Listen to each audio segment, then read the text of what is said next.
Ugek-ugek hemel-hemel sak dolita. Menika ingkang kawis tingal mapan nyaket dhateng kula. Mboten panggling, menika kula mboten panggling. Ndara Bagus, Ndara Janaka. Ingkang marak sowan ngabiyantara wonten ing sudung kula sakmenika. Wonten wigatos ingkang pundi, Gus? Wonten wigatos ing pundi dene Paduka Ndara Janaka rawuh wonten ing Karang Kadempel sakmenika Ndara Janaka. Iya. Kakang Nayantaka, Kakang Semar Badrana iya.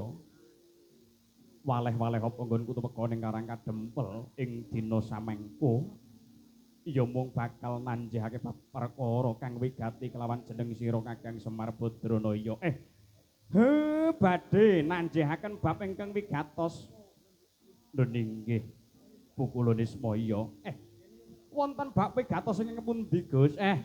Niki wau kula mboten sranta anggen nampi rawuh jengandika Ndara Janaka. Kula nyuwun pangapunten awit rawuh jengandika ngantos kula menika supe mboten nawakne dedaharan kalian jenengan. Awit nggih pakaryan ingkang sanget kathah ingkang kula ayahi, Gus. Ora dadi baya pangopo Kakang Semar. Nggih, nyuwun pangapunten nggih, Gus nggih. Iya, Kakang. Dados bab pekawis menapa dene jengandika rawuh wonten ing sudung kula sakmenika. Iya, Kakang Nayantaka. Anut pasumpenan kang dak tampa ing dina samengko Gusti bakal matedhakake nugraha kang mapan oning pertapan Kutha Runggu Kakang Semar. Badhe matedhakaken nugraha. Iya Kakang. Nugraha menapa? Nugraha menapa ingkang badhe dumawah wonten ing pertapan kutha Runggu sak menika anut pasumpenan jengandika Ndara Bagus iya Kakang Nayantaka anut pasumpenan kang ndak tampa dina samangka Gusti ingkang Maha Agung bakal matedhake Wahyu Makutha Rama kasigeg langkung rumiyin awit menika wonten kirab utawi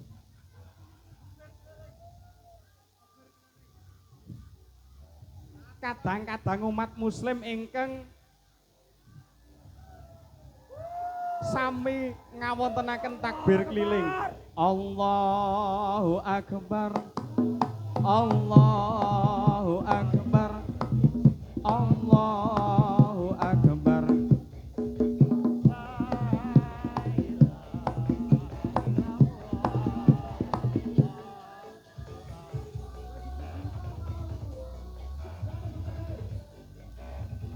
ditunggu sawetara mboten napa-napa nggih Gus ora apa-apa Kakang.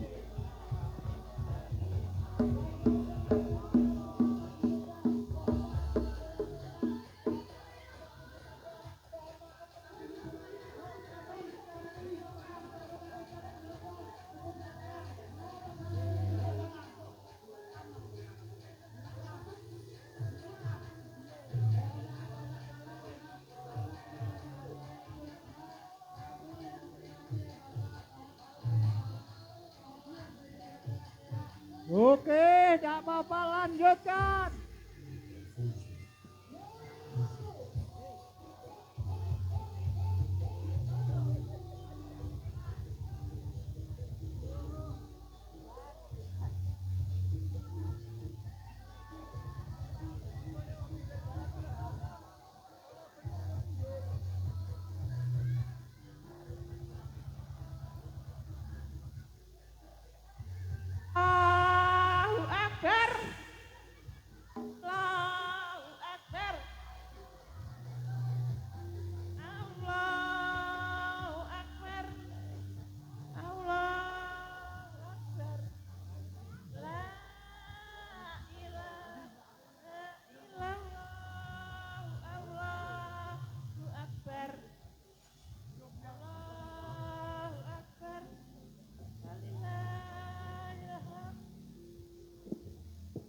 Monggo dipun lajengaken langkung rumiyin mboten napa-napa.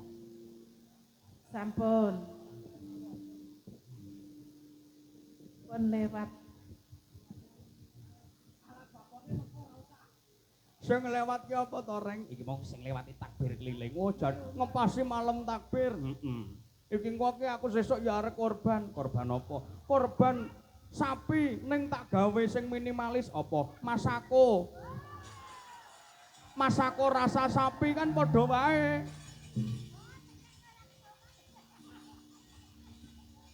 Modar tekek modar iki. Gini ya iki lagi medar Sabtu mobile lewat. Ora apa-apa ya Gong Rama. Ora apa-apa ngene iki manunggal para kawulaning Gusti sing anut agama Muslim ya padha mbiwarakake takbir merga ya seneng anggone nyambut malam Idul Adha ngono. Kowe iki ning eblek omong-omongane ora ketok. Ora apa-apa ngene iki ya sah. Gini ya to. Bagonge tak antemi wingi malan ora. Kene iki wis reti to ngene iki. Iki ditekakne dalang saka Oki, dalang suci lho iki ra reti to. Aja mengisini aku ngene iki ora. Kembali ke laptop Mir. Ya, heeh. Dados niki Gusti badhe matedhakaken nugraha ingkang badhe tumurun wonten Ngarsapada Gus. Iya Kakang Semar. Nugraha ingkang ngaranipun Wahyu Makutha Rama. Wahyu Makutha Rama. Iya Kakang Semar. Makutha menika sampun ngarani Rama menika tegesipun wong lanang. Menawi saged kula wastani Wahyu Makutha Rama menika wahyuning ratu. Wahyuning ratu inggih. Ning nuwun sewu, menawi jengandika Ndara Bagus Ndara Janaka menika badhe nggayuh nugraha ingkang badhe tumurun sak menika aranipun Wahyu Makutha Rama. Nuwun sewu. tiyang badhe nggayuh wahyu tiyang badhe nggayuh nugraha menika angel sanget ning langkung angel ngreksa dhateng wahyu ingkang sampun tumurun mapan wonten Ragandika sakmenika mangkono kakang nggih kedah saged nyikiri begalaning raga twin begalaning jiwa ujare tiyang sepuh duk rumuhun 40 dina ora kena gepok senggol karo wong wedok jajal 40 dina nggih mboten saged mboten pareng gepok senggol kalih wong wedok nek kanca-kanca yoga menika mboten kiyat ning nek kula menika insyaallah nggih kiyat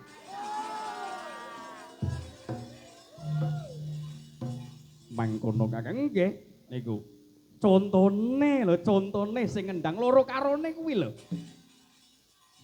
mangkono kakang nggih nugraha ingkang badhe tumurun nuwun sewu jenengan menika kedah meper hardaning hawa nafsu sedaya menika wonten cobanipun sedaya menika wonten godhanipun menawi tiyang badhe nggayuh nugraha tartamtu kemawon badhe kathah reribet ingkang badhe mepalangi dhateng lampah jengandika mangkono kakang Semar nggih coba menika mboten namung dumawah wonten ing tiyang sekeng mawon ning nuwun sewu tiyang sugih ora kuat coba dadi wong sing pelit dadi wong sing cethil ora gelem sedekah ora gelem dana driya wong sing sekeng wong kere ora kuat coba dadi wong sing lecet gelem colong jipuk gelem ngapusi wong pangkat ora gelem ora kuat coba pangkate kuwi mau kalungguhane kuwi mau mung nganggo ngapusi para masyarakat.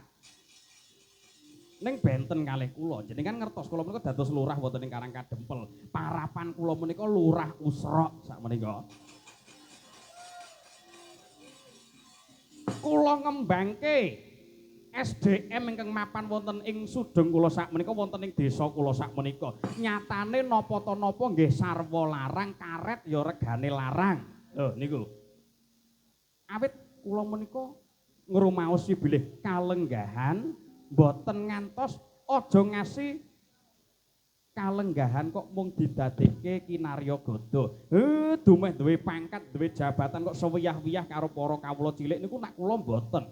Kula ngrengkuh, kula ngrangkul dhateng para masyarakat ingkang mapan wonten ing Karangkadempel dalam kurung wonten ing Desa Pandanjaya sakmenika. Mangkono Kyai nggih. Wong bagus ora kuat coba kebagusane hamung kanggo nuruti hardaning hawa nafsu. Wong ayu ora kuat coba yen sore 300 ora payu bengi sithik 150. Mangkono Kyai nggih. Sedaya menika wonten cobanipun nggih.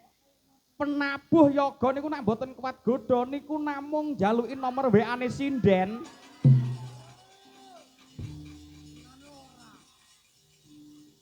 Nak dalang ora kuat coba, dalang kuat coba Kakang. Oh ya syukur.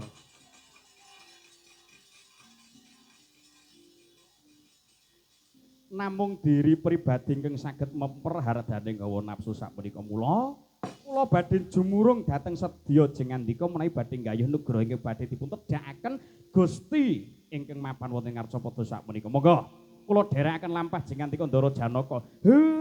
Kula dherekaken kalian anak-anak kula. Niku. Anak kula 3 niku ingkang sugih genter tapanipun ingkang sugih prihatin niku anak kula ingkang naminipun Gareng. Niku saestu.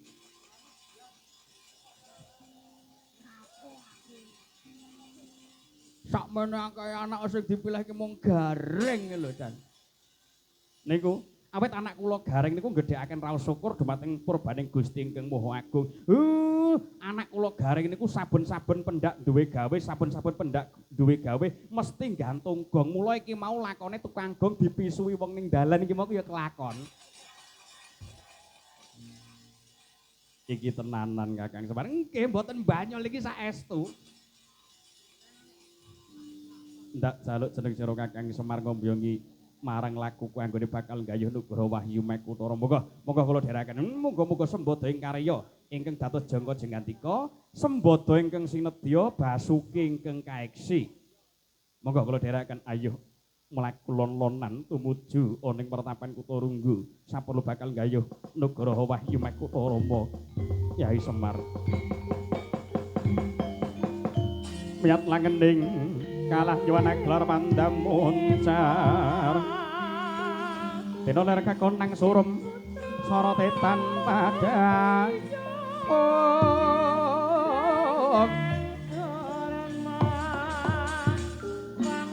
kasor lan pajaring para naming gegana dasare mangsa katiga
palogon lagoning lekas lukita linuting kidung kadareng hamom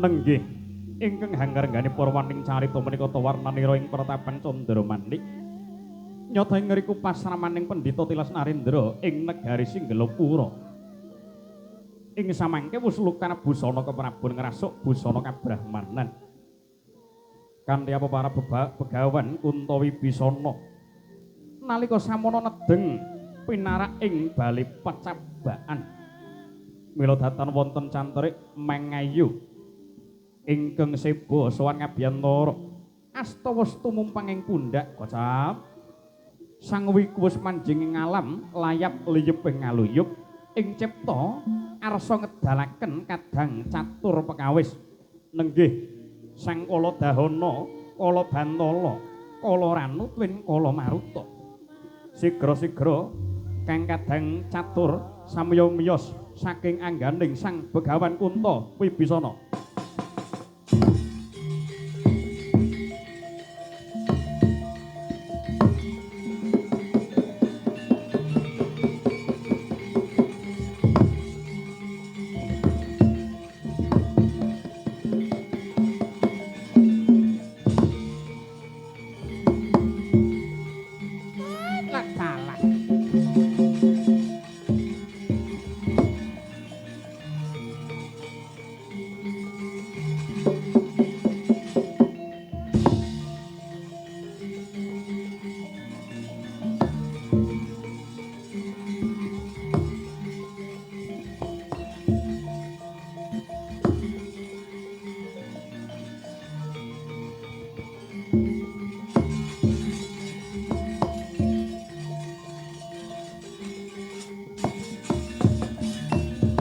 Leng-lenging driya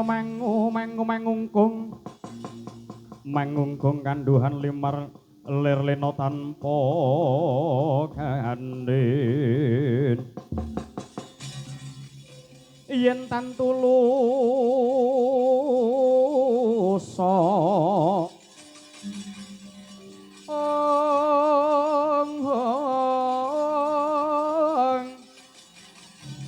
mengku sang Dyah Utama mangkono sang nata muda kang wus nyong rerepa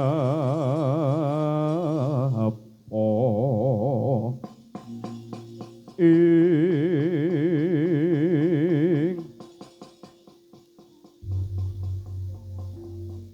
mangkoto mangko kakang Gunawan waleh-waleh apa nganti kakang ngracut marang kadangmu aku kala ranu ana ing ripalenggahan iki kakang Gunawan uga aku ora kari kakang jeneng sira ngracut marang jeneng ingsun kala maruta ana wigati apa kakang uga aku ora kari kakang jeneng sira ngracut marang ingsun kala dahana ana wigati apa uga aku ora kari kakang jeneng sira kakang ngracut marang panjenengan ingsun kala bantala ana wigati apa kakang apa pancen sliramu wis bosen ndak tunggone ana ing dina samangka kakang Kunta Wibisana iya mengko dhisik kadangku catur nafsu kang mapan ana ing raga ningsun jeneng sira kala dahana kala bantala kala ranu lan jeneng sira kala maruta aja dadi atimu kadangku kabeh wae waleh-waleh apa jeneng ingsun ngracut marang jeneng sira kadangku kabeh mula mangertiya dina samengko wis pinesti kodrating Gusti pinodrat jangkaning jagat panjenengan ingsun bakal marak sowan ana ngarsaning ayunan marak sowan ana ngarsaning Gusti ingkang Maha Agung kala ranu kala maruta kala bantalan jeneng sira kala dahana ngodhisik kakang yen pancen jeneng sira kakang Kunta Wibisana bakal marak sowan ngabiyantara ngarsaning Gusti ingkang Maha Agung nyatane aku ora nduk kanthi ki ana apa kakang aku ora mbok kanthi ki ana apa iya kakang aku ora tok ajak ki ngopo nyatane belanjaku ki ora larang aku melu kono melu kene diblanja pira wae aku mangkat kakang mangerti ya kadangku catur kabeh wae jeneng sira kuwi mau nafsu kang mapan ana ing raganing sun kula ndak jaluk jeneng sira aja nganti ngribet anggonku sowan ana ing ayunan sowan ana ngarsaning Gusti ingkang Maha Agung wah kakang apa kakang wis lali marang aku apa kakang wis lali marang aku yektine kakang duweni kasudiran kadigdayan ya mung saka pakertiku kakang apa kakang lali jeneng sira kakang duweni kasantosan tetek tanggon dasare seneng dahar lan kala mangsa ya mung doyan turu lan sakabehane kuwi merga pakartiku Kakang. Aku uga ora keri Kakang. Yen bab lelabuhan aku ora keri. Jeneng sira duweni watak suci, sabar darana, bisa semeleh rasamu ya mung merga saka aku Kakang. Ning sampean aja nganti lali karo aku uga Kakang. Aja nganti lali karo aku. Jeneng sira Kakang ki ya sok kala mangsane bisa nguja hawa nafsu, iso nguja hawa nafsu duweni yang tekan ngendi-ngendi aja lali. Kuwi ya mung merga saka pakartiku lho Kakang. Iya. Kadangku catur kabeh wae aku ngerti marang lelabuhanmu kabeh marang panjenengan ingsun nanging yen to pancen jeneng sira bakal sumusul marang panjenengan ingsun marak sowan ngabiyantara ngarsane ngayunan jeneng sira kabeh mara gaging Upadya satriya penengah Pandhawa kang arane Raden Janaka njaluka diruwat kelawan Raden Janaka njaluka disampurnake kelawan Raden Janaka jeneng sira kabeh bakal bisa sumusul marang panjenengan ingsun. Iya, yen pancen kaya ngono dalane, bakal ndak Upadya ana ngendi papane Raden Janaka supaya bisa nyawiji marang Kakang Kunto Wibisana Kakang.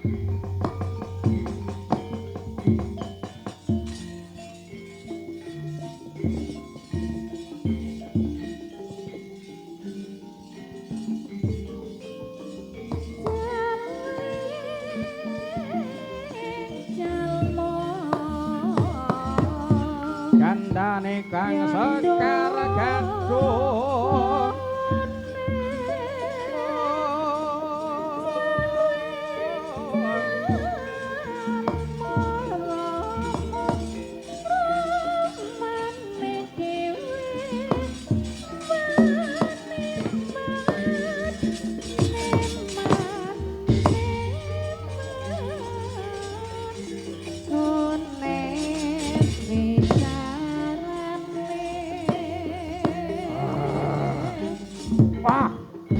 aku njaluk pamit Kakang.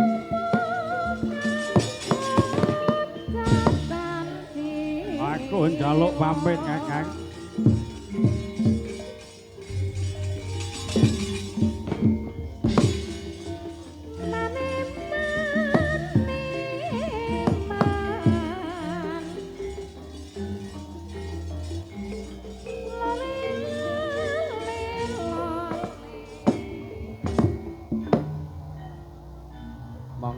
Monggo mboten napa-napa, aman, heeh.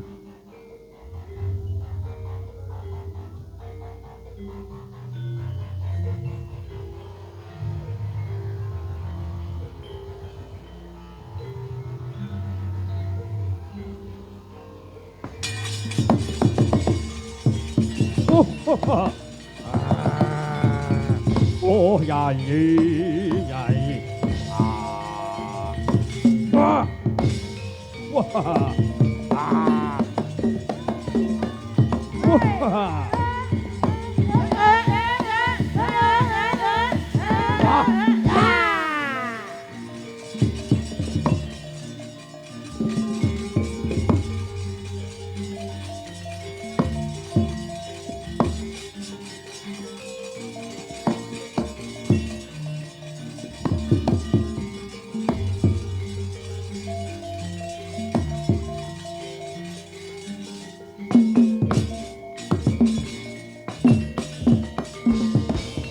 Tata Kadewi Saya Indriyaksa Sara Maruta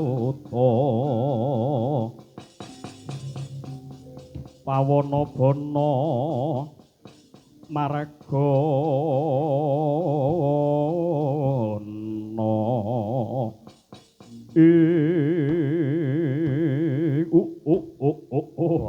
alah bungah jroning atiku bisa sapetemon lawan Yayi Kunto Wibisana lawan adhiku lanang Gunawan. Nanging nyatane kang dadekake gelo ana sajroning atiku Yayi Gunawan. Waleh-waleh apa nganti jeneng sira Yayi Gunawan ora gelem tak rangkul? Apa pancen jeneng sira Yayi wis pangling lawan aku? Apa jeneng sira Yayi Gunawan wis ora gelem petemon lawan panjenengan ingsun. Rasaku kaya diiris-iris nyatane bisa ketemu kelawan Kadang Kunom ning ora gelem ndak rangkul Gunawan. Nuwun sewu Kakang Mas Kumbakarna Suksma. Waleh-waleh menapa kula mboten purun anggenipun dika badhe ngrangkul dhateng kula. Nuwun sewu sakderengipun. Kakang Mas, kula ngaturaken sembah pangabekti kunjuk dhateng jeneng sira Kakang Kumbakarna Suksma. Aja dadi atimu Gunawan. Sembahmu ora tak tampa, pangabektimu ora tak tampa. Yen kowe durung wangsulan kenang apa nganti jeneng sira ndak rangkul ora gelem. Sebabe apa jeneng sira Yayi ndak rangkul ora gelem. Para kaki kandha marang Kakangmu Kumbakarna. Nuwun sewu Kakang Mas. Wonten ing ripalenggahan piniji mapan wonten ing pasanggaran sapunika nuwun sewu. Sampun wancinipun kula badhe tinimbalan marak sowan wonten ngarsanipun Gusti ingkang Maha Agung. Mila nuwun sewu. Menawi jenengan dika Kakang Mas Kumbakarna Suksma ngrangkul dhateng kula, menggah saged ngreribet anggen kula marak sowan wonten ing adunan. Awit kula menika sampun ngracut kadang kula catur nafsu ingkang mapan wonten ing raga kula. Menawi jenengan dika badhe ngrangkul dhateng kula, tartamtu kemawon badhe ribet anggen kula marak sowan wonten ngarsanipun Gusti Kakang Mas. Iya. Aku ngrumangsane yen to pancen aku dadi sukma kang ngrambyang. Pancen kebake kedosan, pancen kebake leluput. Ning apa ya ngono caramu Gunawan? Aku mung bakal ngrangkul kowe rasa tresnaku dadi kadangmu reda, dadi kadangmu tuwa, ngrangkul karo adine apa ora oleh. Yen to pancen aku dosa gak apa-apa, rumangsaku nggonku lumaku, gak tengenake marang pengati-ati nggonku jumangkah ora gerusa-gerusu. Ning nyatane isih kesempyok ing ngarat nuwuhake dosan kang gedhe Gunawan. Sewu Kang Mas. Panjenengan dika menika badhe nanjehaken bab pekawis ingkang kados mekaten dhateng ingkang rayi. Sewu. Paduka menika napa mboten kemutan duk jaman Ramayana duk rumuhun. Anggen paduka menika perang tanding kelawan prajurit saking negari Pancawati. Mengko dhisik yen nggon mung luputke marang aku maju perang ana eduk jaman Ramayana biyen aku labuh kelawan negaraku, aku labuh kelawan bumi wutah getihku, babar pisan aku ora mbelani kelawan Kakang Rahwana. Nuwun sewu, paduka menika kemutan apa mboten? Paduka menika kemutan apa mboten duk rumuhun? Kepiye lire? Menika paduka menika mboten kemutan. Cariyosipun mekaten Kakang Mas. Cariyosipun mekaten. Kula badhe matur dhateng Jengandika. Cariyosipun mekaten.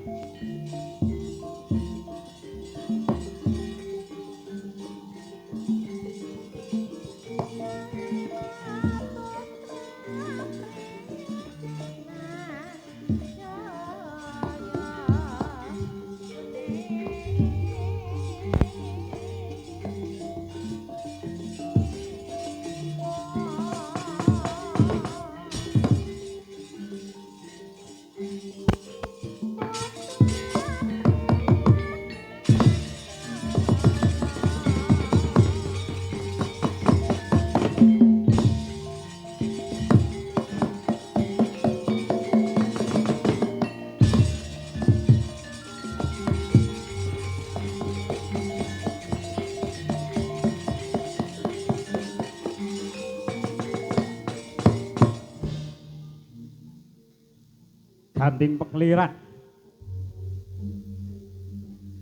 duk rumuhun nenggih duk jaman Ramayana geger perang Sari Kuduk Palwaga perang antaraning Prabu Dasamuka ten Prabu Ramawijaya nenggih saking negari Ngalengka ten saking negari Pancawati nuwuhaken panca bakah para kawula ingkang boten ngertos dhateng kentang kimpuling perkara melu kesempyok ing aradan geger wonten ing pakeliran awit pokal gawene Sang Prabu Dasamuka ya Sang Rahwana awit minger keblate ora eling marang Purwodaksina demeni bojone Ramawijaya.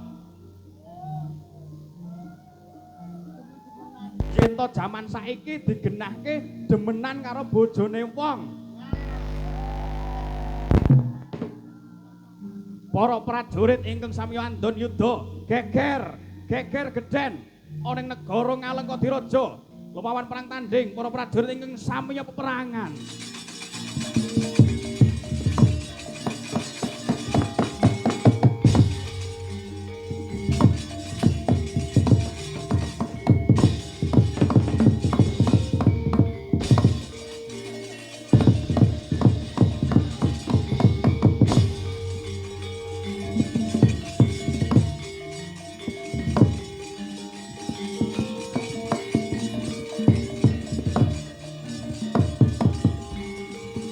Hei, prajurit! Hei, ho! Hei! Hei, para Ngalengka, padha maju! Hei!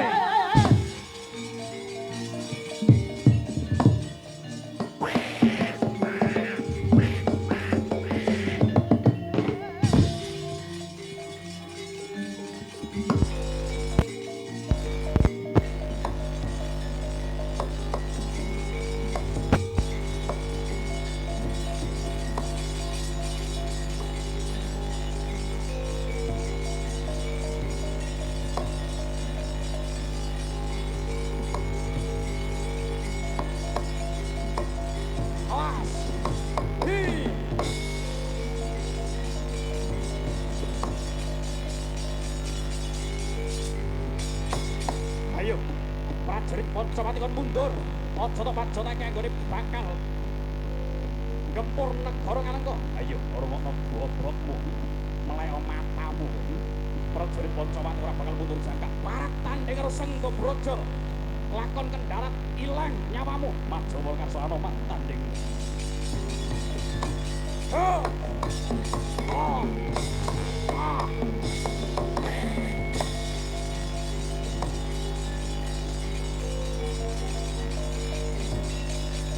Oh! Mati! Ah! Ah! Ah! Hey!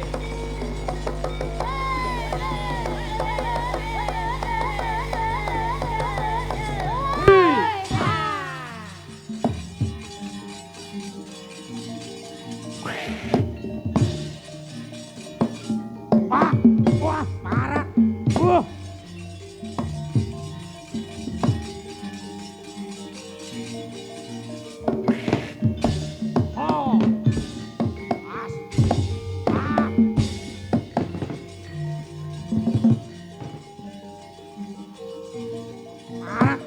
Balik ke. Ah. Ah. Ah. Ah.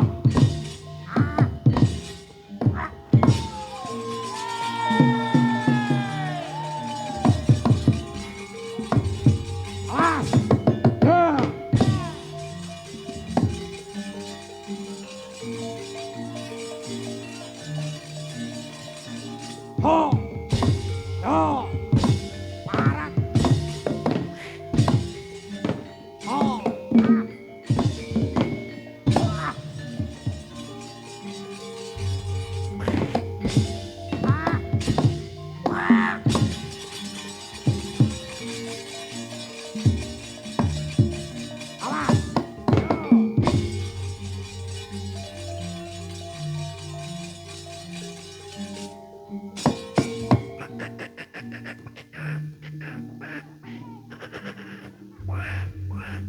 Kaya ngene rekasane golek duit aja.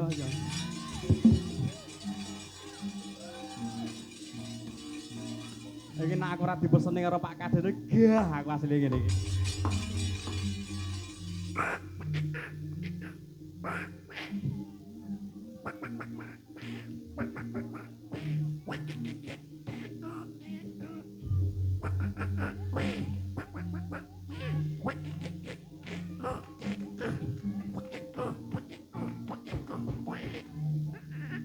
ning ndi mau? Wah, kurang ajar ngentut.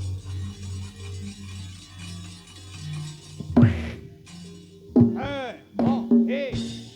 Oh. Sing beduk.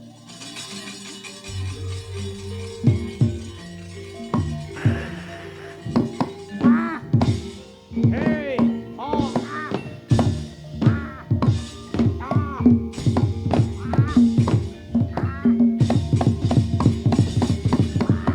yes, you ready?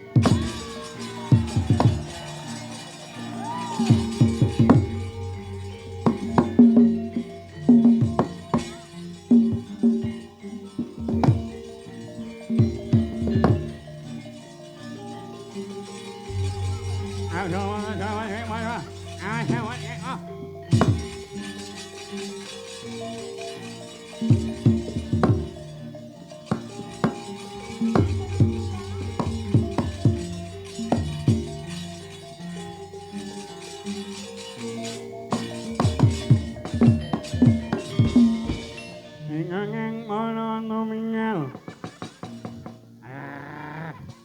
Ada Muhammad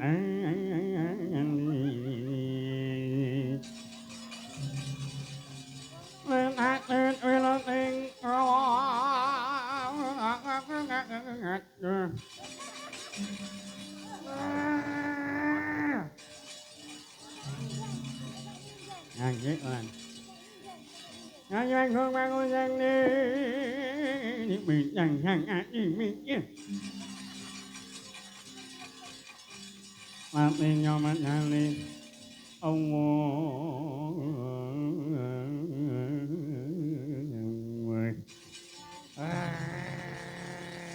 ngôi danh nghiệp bị là nó hiện tại mà nó nhẹ nhàng do xin đến ngôi dòng miliku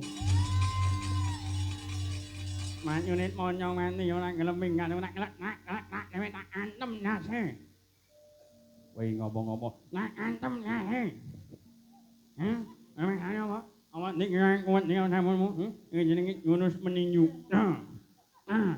angkat pandang angkat pandang budi bentuk angkat mana contoh temu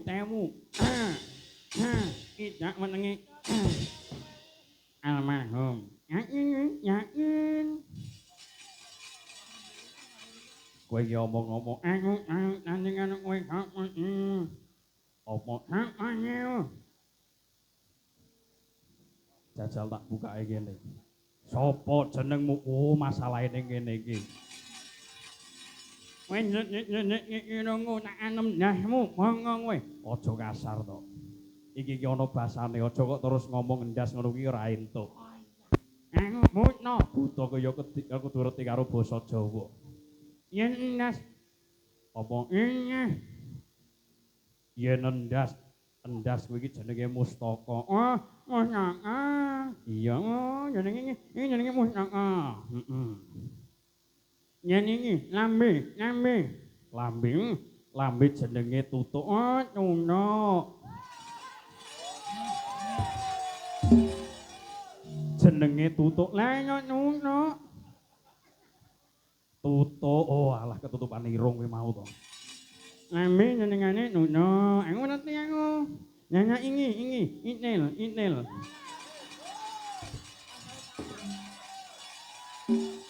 apa maksudnya apa ini sing nang wingi jenenge itil iki apa jenenge basa Jawane sikil wala sikil mingine mesti ngonon mesti mingine ini apa basa Jawane suku oh susu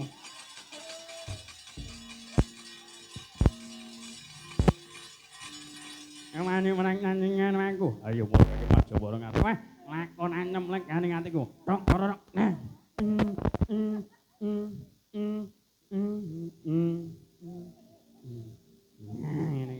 Ayo nimis wae.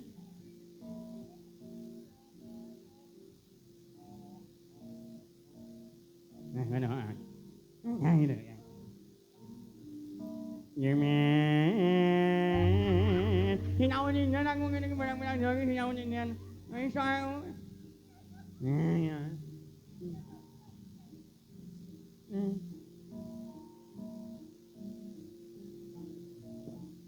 Ayo, nak lungok kene sik gonge. Ngono ngene wi anane. Manyahi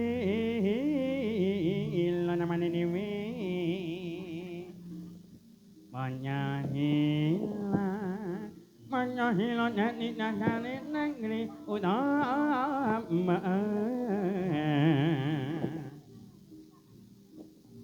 Telang ketung neng no nak dong ning no neng no no neng no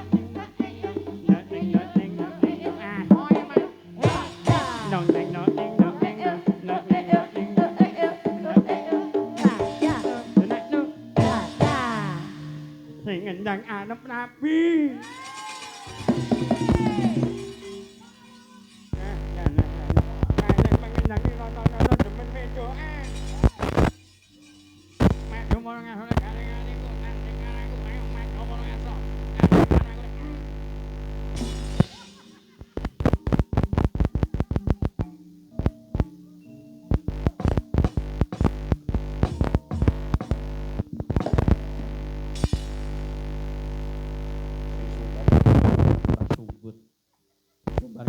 Urung situ tandang gawe kok wis keturon. Murah maju. Prajurit negara nganggo entekke sisa.